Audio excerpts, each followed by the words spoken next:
अस्सलाम वालेकुम जी भाई, बताएं आपके साथ अभी क्या वाकया पेश आया है? भाई इधर दादागिरी लगा के बैठे हैं ये रक्शे वाले, हर टाइम सारा दिन, मतलब अब इनसे जगह मांगो तब भी लड़ेंगे। एक तो बीच में खड़े हुए हैं, सारे चौक ब्लॉक किया हुआ है, ऊपर से देखो एक से बहस किया, पता नहीं कहाँ से झुंड मिल के आके मारा। आप अपनी फैमिली के साथ थे? जी बिल्कुल, गाड़ी की हालत देखो क्या कर दी है।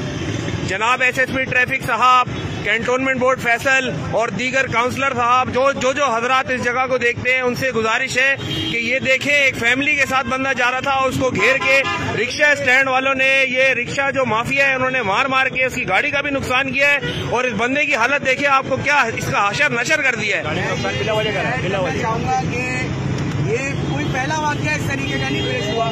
यहाँ आए दिन इस शहर के टैक्स पेयर जो है वो गाड़ियों के भी टैक्स भर रहे हैं, अपने भी टैक्स भर रहे हैं, यहाँ शहर के अंदर सांस लेने पे भी टैक्स भर रहे हैं। उन लोगों के साथ इस तरीके का रवैया वो सारे लोग पेश करके वो ना टैक्स देते हैं, जिनके पास ना लाइसेंस है, जिनकी ना गाड़ियों को व्हीकल की तरफ से अप्रूवल है।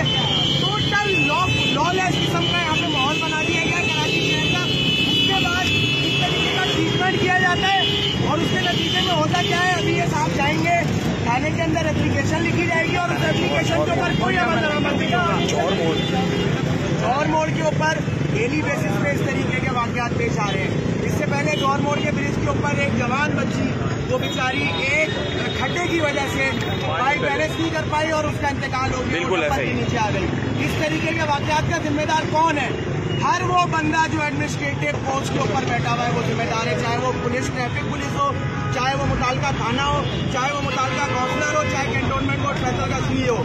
हम आपको फिर बता रहे हैं कि विदिन 2 डेज अगर आपने इसका कोई सोल्यूशन नहीं निकाला, ये गौर मोड़ हम आपको बंद करके दिखाएंगे।